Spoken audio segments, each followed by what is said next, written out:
श्री स्वामी समर्थ. नमस्कार मैत्रिणींनो, आपले मनपूर्वक स्वागत आहे आजच्या व्हिडिओमध्ये.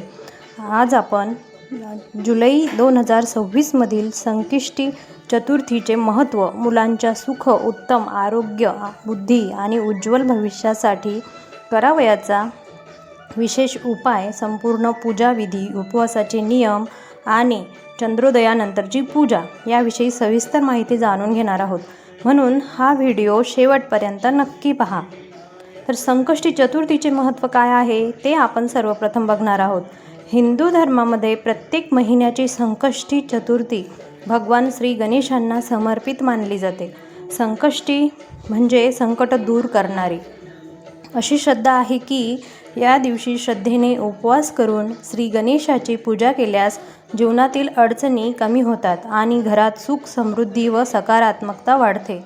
विशेषतः अनेक कुटुंबांमध्ये मुलांच्या आरोग्य, शिक्षण, बुद्धी आणि प्रगतीसाठी हा व्रत केला जातो. मुलांसाठी विशेष उपाय काय करायचा आहे ते आपण बघूया. जर तुमच्या मुलाचे आरोग्य वारंवार बिघडत असेल, अभ्यासात मन लागत नसेल, स्मरणशक्ती कमी असेल किंवा नकारात्मक वातावरण जाणवत असेल तर संकष्टी चतुर्थीच्या दिवशी हा सोपा उपाय करू शकता. सकाळी स्नान करून श्री गणेशासमोर तुपाचा दिवा लावा. गणपती बाप्पांना दुर्वा अर्पण करा. लाल किंवा पिवळी फुले वाहा. मोदक किंवा गुळ खोबऱ्याचा नैवेद्य गणपती बाप्पांना दाखवा. त्यानंतर मुलाचे नाव आणि गोत्र माहिती असल्यास उच्चारून अशी प्रार्थना करा. हे विघ्नहर्ता श्री गणेशा, माझ्या मुलाला उत्तम आरोग्य, सद्बुद्धी, दीर्घायुष्य, चांगले संस्कार आणि प्रत्येक क्षेत्रात यश प्राप्त होऊ दे. यानंतर 21 वेळा ओम गणपतये नमः या मंत्राचा जप करा. तसेच शक्य असल्यास गणपती अथर्वशीर्ष किंवा संकटनाशन गणेश स्तोत्र यांचे पठण करा. आता पूजाविधी काय आहे तर तो आपण बघूया. सकाळी लवकर उठून स्नान करा. स्वच्छ किंवा शक्य असल्यास लाल किंवा पिवळे वस्त्र परिधान करा. पूजास्थळ स्वच्छ करा. गणपतीची मूर्ती किंवा फोटो स्थापित करा. नंतर आसन अर्पण करा. आचमन करा. गंध, अक्षता, फुले अर्पण करा. 21 दुर्वा वाहा. धूप आणि दीप दाखवा. मोदक, लाडू किंवा गुळ खोबऱ्याचा नैवेद्य अर्पण करा. फळ अर्पण करा. आरती करा. मंत्र जप करा. संपूर्ण दिवस शक्य तितके सात्विक वातावरण ठेवा. तर आता आपण बघूया उपवासाचे नियम काय आहेत.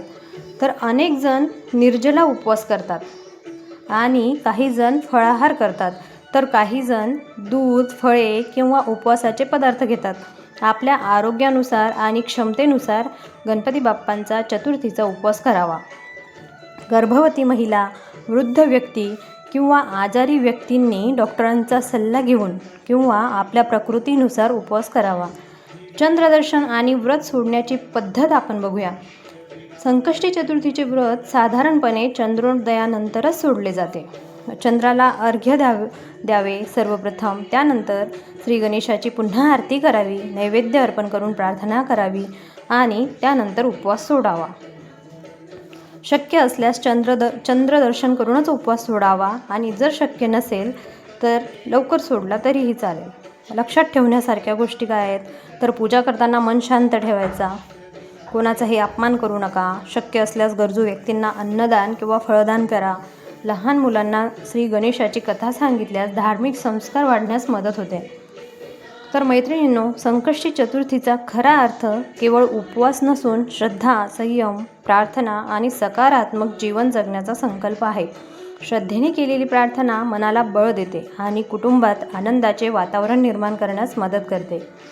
जर हा व्हिडिओ तुम्हाला आवडला असेल तर लाईक करा. आपल्या मित्र, नातेवाईकांसोबत शेअर करा आणि अशाच धार्मिक, शेती, बँकिंग आणि उपयुक्त माहितीच्या व्हिडिओसाठी आपल्या चॅनलला नक्की सबस्क्राईब करा.